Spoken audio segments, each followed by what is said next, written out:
നമ്മളെ പരിചയപ്പെടുത്തുന്നത്. ഞങ്ങൾക്ക് ആരും പരിചയപ്പെടുത്തി തന്നില്ല സർ. പിന്നെ നീ സ്വയം പരിചയപ്പെട്ടാണോ? അലക്സ്, ഹരിക്കും രാജീവിനും ഒക്കെ ഒരു അബദ്ധം പറ്റി. നിങ്ങളുടെ പ്രായത്തിൽ ആർക്ക് സംഭവിക്കാവുന്ന ഒരു തെറ്റ് നിങ്ങൾക്കും ഇല്ല സർ. ഞങ്ങൾക്കൊരു അബദ്ധം പറ്റിയിട്ടില്ല. ഞങ്ങൾ ഒരു തെറ്റും ചെയ്തിട്ടില്ല. ഞങ്ങൾ നിരപരാധികളാണ്. നിങ്ങൾ മറ്റാരെയോ രക്ഷിക്കാൻ വേണ്ടി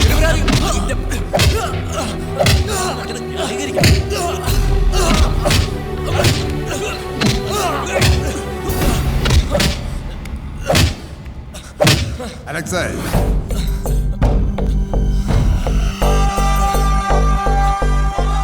ഇവനോടല്ല ലവനോട് ചോദിക്കും. ലവൻ പറയും കാര്യങ്ങൾ. പറയടാ, ഇവനെ നീ എവിടെ വെച്ചാ പരിചയപ്പെട്ടത്? എത്ര രൂപ തന്നു? എന്നാ വകയിലാ കാശ് തന്നത്? പറയടാ, പറയാ. ഇയാൾ എന്നെ മുറിയിൽ വെച്ച് പരിചയപ്പെട്ടായിരുന്നു.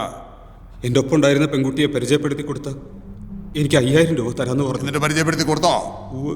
പറഞ്ഞ രൂപ തന്നോ? ഇല്ല, അതിന്റെ പേരിലാണ് ഞാൻ പ്രശ്നം ഉണ്ടാക്കിയത്. കള്ളം പറഞ്ഞോടാ.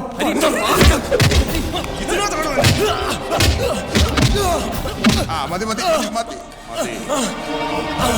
താനിങ്ങൊന്നേ പറയട്ടെ.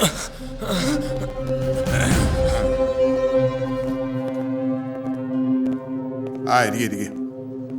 താൻ ചെന്ന ടോമിയെ കൂട്ടിട്ട് വാ. സാർ, ഇയാളുടെ മകൻ ടോമി പ്രശ്നമുണ്ടായ ദിവസം പകൽ സമയം മുഴുവൻ RTO ഓഫീസിൽ നടന്ന ബസ് ഓണേഴ്സിന്റെ യോഗത്തിൽ പങ്കെടുത്തിരുന്നതായി പറയുന്നുണ്ടല്ലോ. ഇത് RTO ഓഫീസിലെ രജിസ്റ്ററാ. പിന്നെ എങ്ങനെയാണോ ഈ കേസിന്റെ പേര് ടോമി അറസ്റ്റ് ചെയ്യുന്നത്? പെൺകുട്ടി ആദ്യം പറഞ്ഞ പേര് ടോമിയുടെയാണ് സർ. എടോ, അത് ഇവിടെ പോലുള്ള എണ്ണം കട്ടോളുമാര് പിടിക്കുമ്പോ പുളിങ്കൊമ്പിലെ പിടിക്കൂ. പോയാ ഒരു വാക്ക് കിട്ടിയാ നല്ലൊരു തുക. താൻ അവനെ വിട് സാർ. അത് താൻ പറയുന്ന കേട്ടാ മതി. ഈ പെണ്ണല്ലാതെ മറ്റാരെങ്കിലും ഇവന്റെ പേര് പറയുന്നുണ്ടോ? തെളിവുകൾ എന്തെങ്കിലും ഉണ്ടോ? പിന്നെ എന്തിന്റെ പേരിലാണ് ഇവനെ അറസ്റ്റ് ചെയ്യുന്നത്? ഇയാളെ വിട്. ഇതിന്റെ പേരിൽ എന്ത് പ്രശ്നം ഉണ്ടായാലും ഞാൻ ഏറ്റു.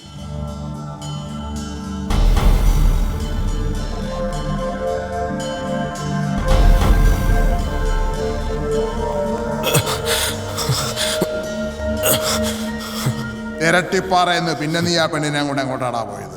സത്യമേ പറയാവൂ. കള്ളം പറഞ്ഞ നിന്നെ കൊന്നി അതിനകത്ത് കെട്ടിത്തൂക്കും.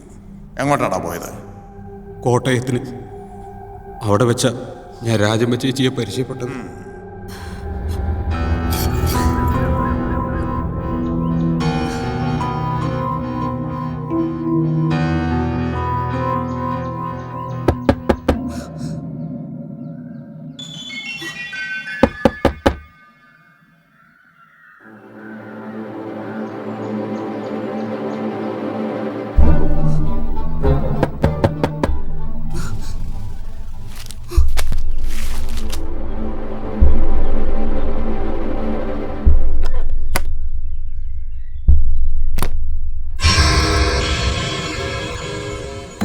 സിഗ്നല് കൊള്ളാലോ. പരിചയമില്ലാത്ത സ്ഥലല്ലേ ചേച്ചി? മോളുടെ പേരെന്താ? രമണി. രമണി. സുന്ദരി കുട്ടിയാ. രാജമ്മ ചേച്ചി എന്റെ അമ്മ വഴി ഒരു ബന്ധുക്കാരിയാ. എന്നാ വേണമെന്നറിയാതെ കറങ്ങി നിൽക്കുമ്പോഴാ ചേച്ചിയെ കണ്ടത്. ഭാഗ്യം. ഒന്ന് പോടാ. അങ്ങനെ മുള്ളിയപ്പ തെറിച്ചപ്പോ എന്തോന്നും അല്ല മോളെ.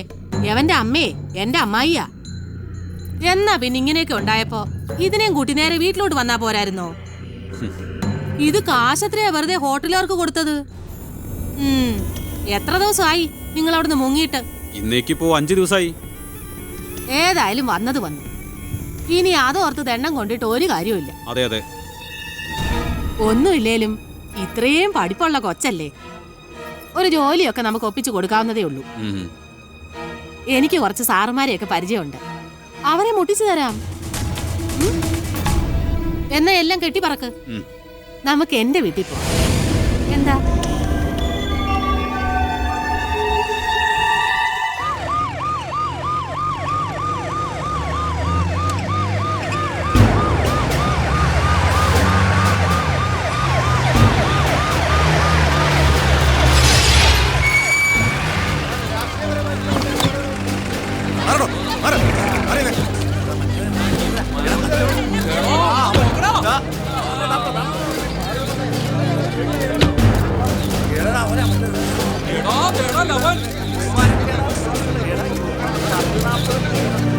എവനൊക്കെ റൂം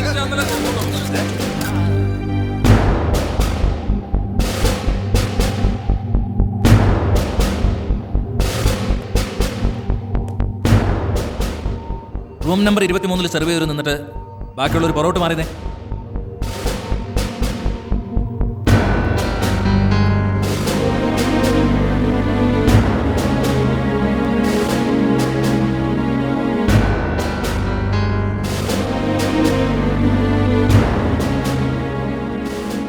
തന്റെ പേരെന്താ? വർഗീസ് ജോസഫ്. വർഗീസ്, ഈ ഇരിക്കുന്ന പെൺകുട്ടി അറിയോ? അറിയും. എങ്ങനെ, മുമ്പ് പരിചയമുണ്ടോ? ഇല്ല, ഇവിടെ താമസിക്കാൻ വന്നപ്പോൾ കണ്ടുള്ള പരിചയമാണ്. ഈ കുട്ടിയുടെ മുറിയിൽ സർവിങ്ങിനായി എത്ര വട്ടം പോയിട്ടുണ്ടാവും താൻ? അത് കൃത്യമായിട്ട് പറയാൻ ധാരാളം വട്ടം പോയിട്ടുണ്ട് സാർ. അവിടെ വന്ന ഗസ്റ്റുകൾ എത്ര പേരുണ്ടാവും ഏകദേശം? അതൊത്തിരി പേര് വന്നു പോയി സാർ. എങ്ങനെ വന്നിട്ട് ഉടനെ അങ്ങ് പോവുകയാണ്?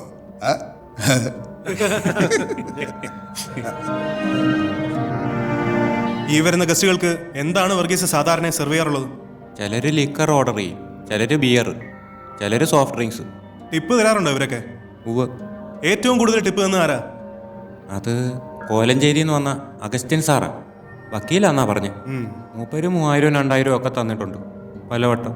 ഈ അഗസ്റ്റിൻ വക്കീല് എത്ര വട്ടം വന്നു പോയി? 3-4 വട്ടം വന്നതായിട്ട് ഓർക്കുന്നുണ്ട്. അപ്പോ അഗസ്റ്റിൻ വക്കീലിന്റെ കയ്യിൽ നിന്ന് തന്നെ കാശിത്തിരി ഉണ്ടാക്കി അല്ലേ? ഇതിലാരാ സ്വാമിനാഥൻ? ഞാനാണ് സർ. സ്വാമിനാഥന്റെ പേരിൽ ചില കംപ്ലൈന്റുകളൊക്കെ മാനേജർക്ക് കിട്ടിയിട്ടുണ്ടല്ലോ സ്വാമിനാഥ. എന്താണ് സ്വാമിനാഥന്റെ പേരിലുള്ള കംപ്ലൈന്റ്? എടോ, തൻ്റെ പേരിൽ ഇവിടെ താമസിച്ചിരുന്ന ഗസ്റ്റുകളിൽ ഒരാൾ ഒരു കംപ്ലൈന്റ് കൊടുത്തിരുന്നു. അതെന്താണെന്നാണ് ചോദിച്ചത്. അത് ചോദ്യം മനസ്സിലായില്ലേ?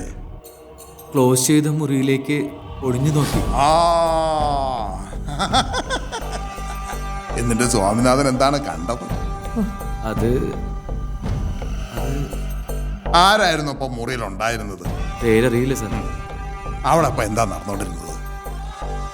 പറയുന്നോ അതോ ഞാൻ പറയിക്കണം? ആവുന്ന സാറും ഈ കൊച്ചും കൂടി പറയടാ. ആദ്യം സാർ ഈ കൊച്ചിന്റെ കൈ പിടിച്ച് മടിയിലിരുത്തി. ബാക്കി എന്നെ മോളെ കൊണ്ട് പറയിപ്പിക്കാം സാർ. ഒളിഞ്ഞു നോക്കി കണ്ട അയാളെക്കാൾ വിസ്തരിച്ച് അവൾക്ക് പറയാൻ പറ്റും. മിസ്റ്റർ, ഇത് കേസ് അന്വേഷണത്തിന്റെ ഒരു ഭാഗമാണ്. ഈ നടന്നു എന്ന് പറയുന്നത് സത്യമാണോ എന്ന് ഞങ്ങൾ കൂടെ ബോധ്യപ്പെടണമല്ലോ. അല്ലാതെ അവരുണ്ടായിരുന്നു ഇവരുണ്ടായിരുന്നു ഒക്കെ പറഞ്ഞ കണ്ണടച്ച് വിശ്വസിക്കാൻ ഞങ്ങളെന്താ മണ്ടന്മാരോ? കഴിഞ്ഞ കുറെ ദിവസങ്ങളായിട്ട് കണ്ണിക്കണ്ട പത്രക്കാരെയും ടി വിക്കാരൊക്കെ വിശ്വസിച്ചിട്ടിരിക്കുക ഞാനും എന്റെ മോളും. ഈ ഇരിക്കുന്ന പെൺകുട്ടി എന്റെ മോളാണ് സാർ, എന്റെ ചോരയെ പറഞ്ഞ മോള്.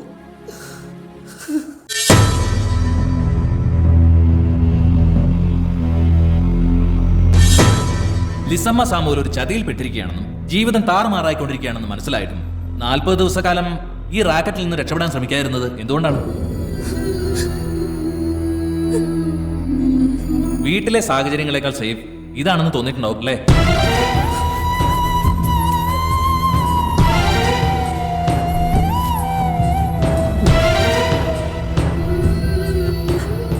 ലിസമ്മ ഒരു വട്ടമെങ്കിലും രക്ഷപ്പെടാൻ ശ്രമിച്ചിട്ടുണ്ടോ?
സർവശക്തനും നിത്യനും നീതിമാനുമായ സ്വർഗസ്ഥ പിതാവേ, ഈ നല്ല സമയത്തിനായി അങ്ങയെ സ്തുതിക്കുന്നു.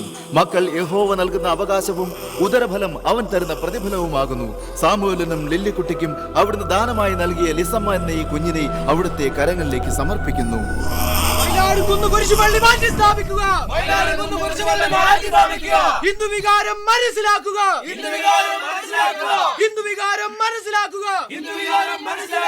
സർക്കാർ നീതി പാലിക്കുക.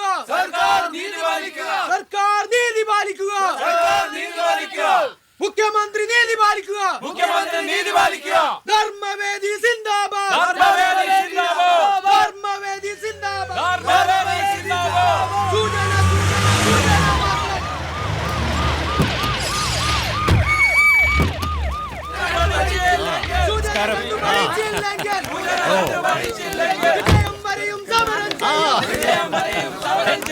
സർക്കാർ നീതി പാലിക്കുക. മുഖ്യമന്ത്രി നീതി പാലിക്കുക. മുഖ്യമന്ത്രി. എനിക്കും എൻ്റെ മോക്കും പരാതിയൊന്നുമില്ല സർ. സംഭവിച്ചെല്ലാം വിധിയാണെന്ന് കരുതി ഞങ്ങൾ സമാധാനിച്ചോളാം. തെളിവെടുപ്പെന്നും പറഞ്ഞ് എൻ്റെ മോളെ നാടായ നാട് മുഴുവൻ നടത്തി. എൻ്റെ മോളിൽ നിന്ന് നാട്ടുകാർക്കൊരു കാഴ്ച വസ്തുവാണ് സാർ. കേസും കോടതിയൊന്നും വേണ്ട, ഞങ്ങൾ എവിടെയെങ്കിലും പോയി ജീവിച്ചോളാം. ഞങ്ങൾക്ക് നീതി വേണ്ട സാർ. ഞങ്ങൾക്ക് ഈ പോലീസിന്റെ നീതി വേണ്ട. ഞാനങ്ങനെ കാല് പിടിക്കാം.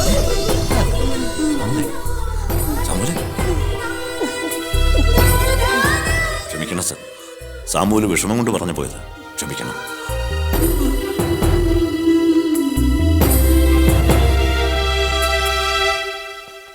ഈ കേസ് അന്വേഷിക്കുന്ന പോലീസ് ഏമാനോട് എന്നെ വന്നൊന്ന് കാണാൻ പറയണം. ഇന്നെ വേണം. Yes sir.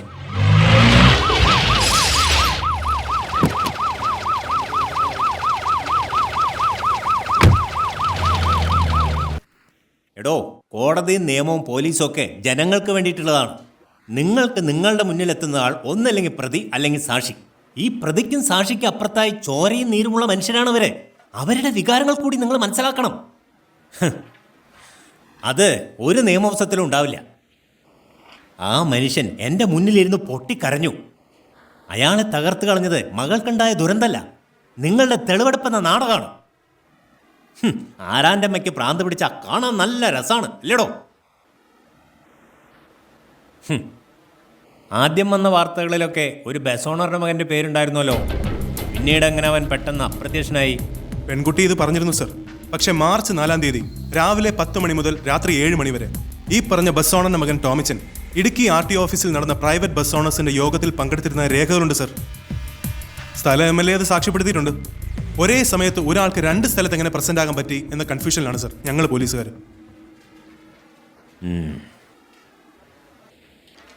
മഹാത്മാഗാന്ധി വെടിയേറ്റ് മരിച്ച കാലത്ത് ഈ നാട്ടിൽ RTO ഓഫീസുകൾ ഉണ്ടായിരുന്നടോ?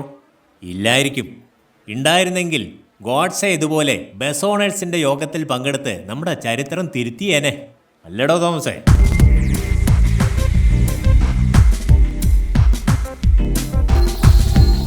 തോമസിന് ഇനി എത്ര കൊല്ലത്തെ സർവീസ് ഉണ്ട്?